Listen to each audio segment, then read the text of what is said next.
If you've got $2 million sitting in super today, the standard advice says you can draw $80,000 a year for the rest of your life and never run out. That's the 4% rule.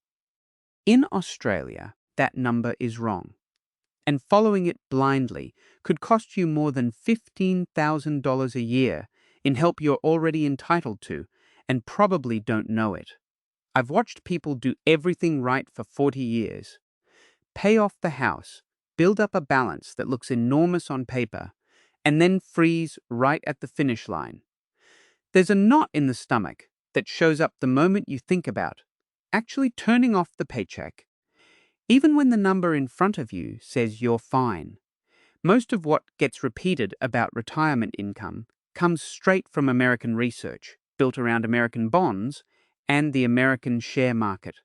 It skips over the three things that make Australian retirement genuinely different: your super, the age pension, and franking credits. Together, those three change the whole equation. Here's the stake.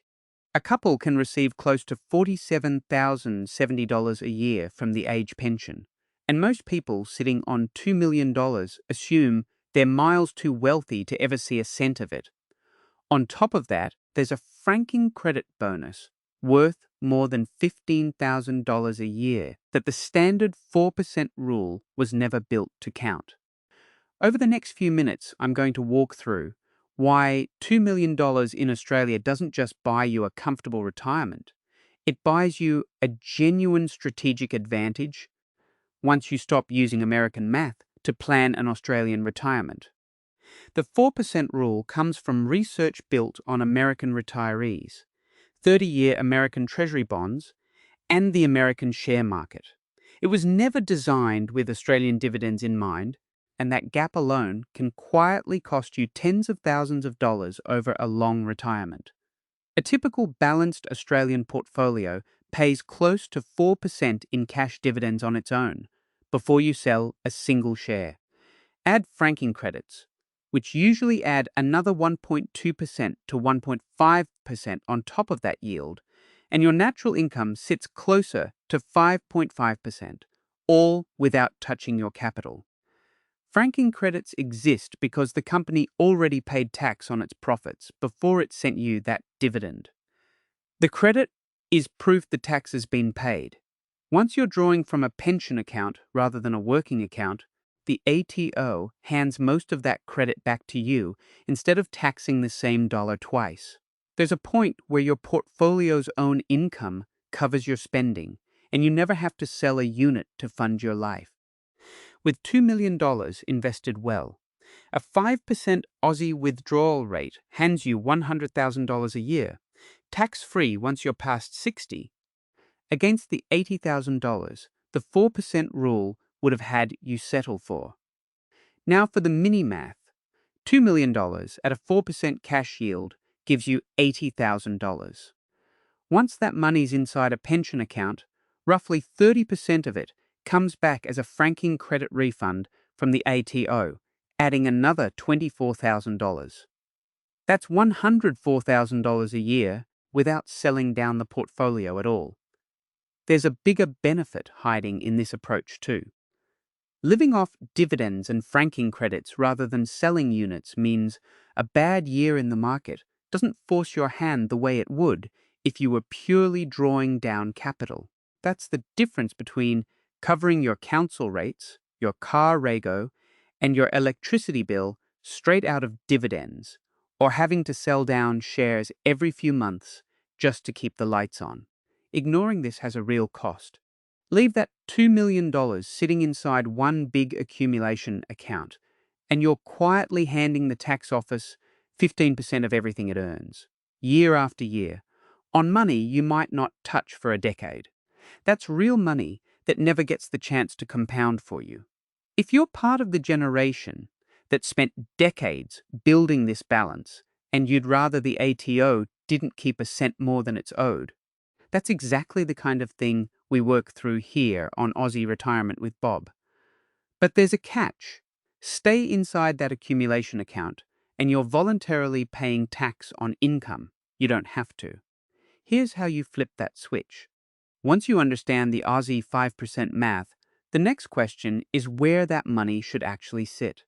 As of the 1st July 2026, the transfer balance cap moved up to $2.1 million.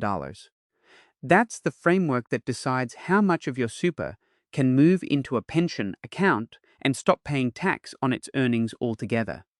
Right now, while your super sits in an accumulation account, the fund pays 15% tax on every dollar it earns inside that account. Move that same balance into an account-based pension, up to the $2.1 million cap, and the tax on those earnings drops to zero. The reason pension phase exists at all comes down to what super was built to do: encourage people to turn a lifetime of savings into an income stream instead of hoarding it forever. Once you convert your balance into that income stream and start taking a minimum drawdown each year, the earnings tax exemption switches on, and that's the deal the system offers you in return. I used to think pension phase was something only pensioners on a full Centrelink payment used. I was wrong. For someone who's funded their own retirement, moving into pension phase is one of the most useful tools in the whole system, and most people don't touch it until years after they could have. Here's the mini-math. A $2 million portfolio earning a 7% total return brings in $140,000 in a year. Sitting in accumulation, the fund pays 15% tax on that, which comes to $21,000. Move the same balance into pension phase, and that entire $21,000 stays in your account instead of going to the tax office. That's more than most couples spend on private health cover and running a car combined, recovered every single year just by making one switch most people put off.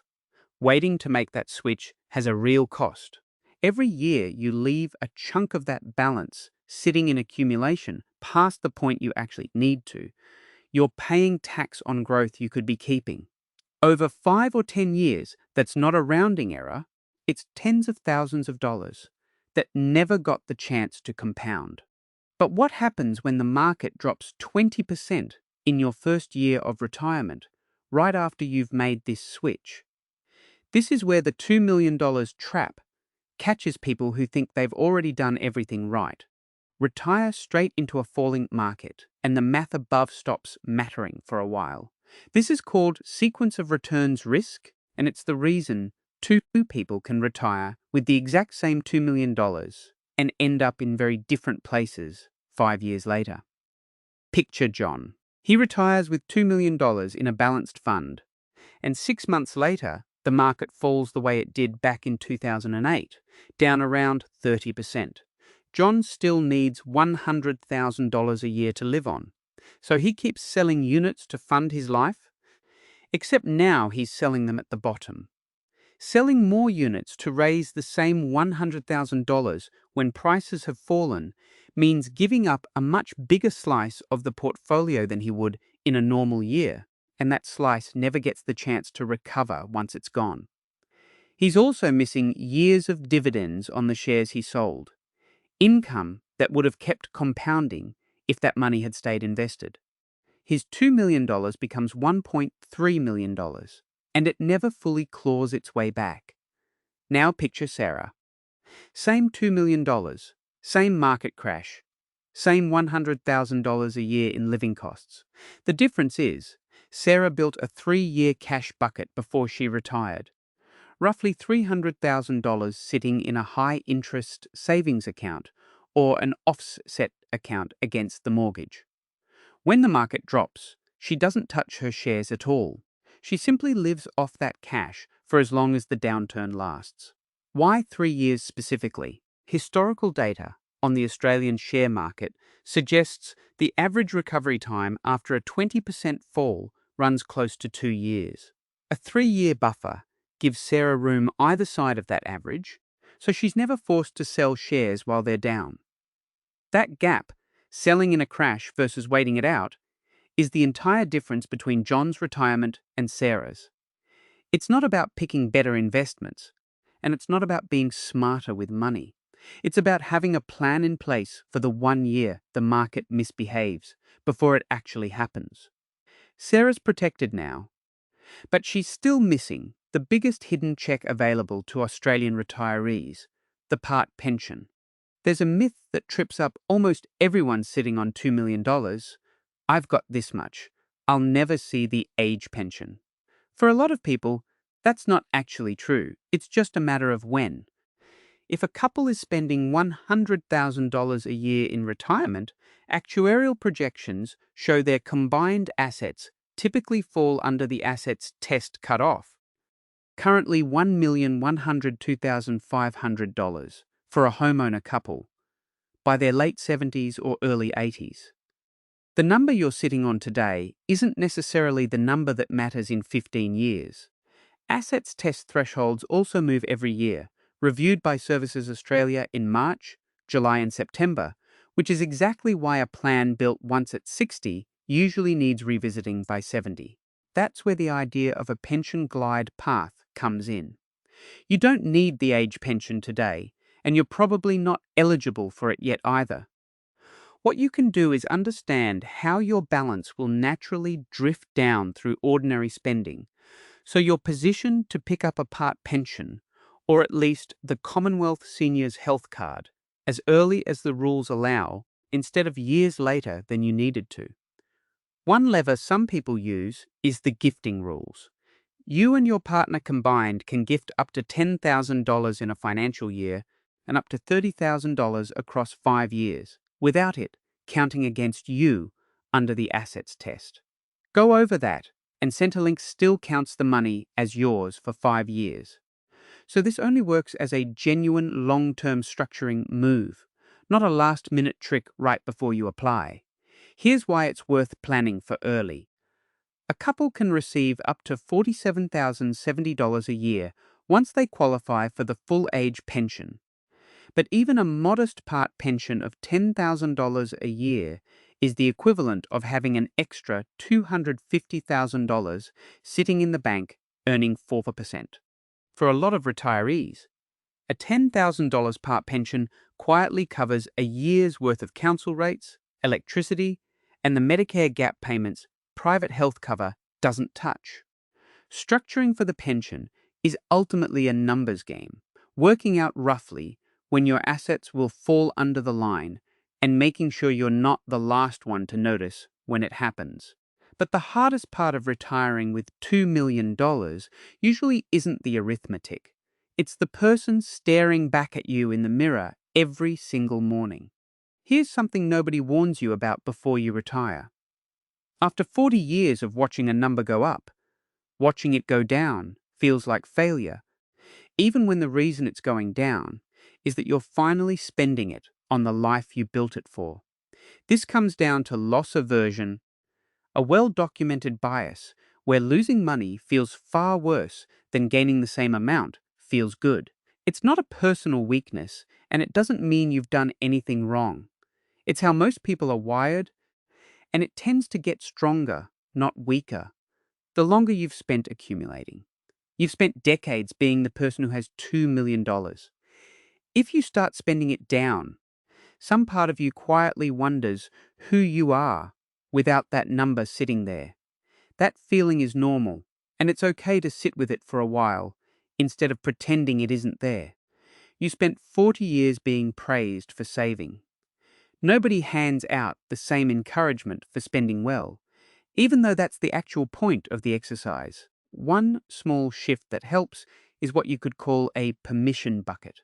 Set aside $50,000 specifically for spending you don't have to justify, trips, gifts, whatever you'd normally talk yourself out of. If it's not spent by the end of the year, it goes somewhere else, a grandchild's account, a charity, anywhere but back into the pile. Giving the money a deadline and a use removes the open-ended fear of needing it later, which is usually what keeps people from spending at all. You'll probably recognize this one. You check your share portfolio online most mornings out of pure habit, even though there's nothing left to trade and nobody's paying you to watch the market anymore. That habit takes longer to break than the actual finances do, because the finances just need a plan, and the habit needs you to notice you're doing it before you can let it go. So what does day one of retirement actually look like in dollar terms? Let's map out a full year of spending for a genuinely comfortable life. So what does spending $2 million actually look like across a full year? Break it down, and it's a lot less mysterious than it feels from the outside. Essential living, your rates, insurance, groceries, and utilities, runs around $45,000 a year for most couples. Health, including solid private cover plus the out of pocket costs, Medicare doesn't touch, adds another $8,000. Then there's what you could call the Aussie Dream Fund, $25,000 a year, enough for one big international trip or a few solid stints on the road as a grey nomad. Add a $22,000 buffer for maintenance, gifts, and the things you didn't plan for, and you land on $100,000 a year, all up. None of this needs complicated modeling to work out. It's the same four buckets: roof over your head, health, the big trip, and the stuff that comes up without warning, that most families already think in terms of just with bigger numbers attached.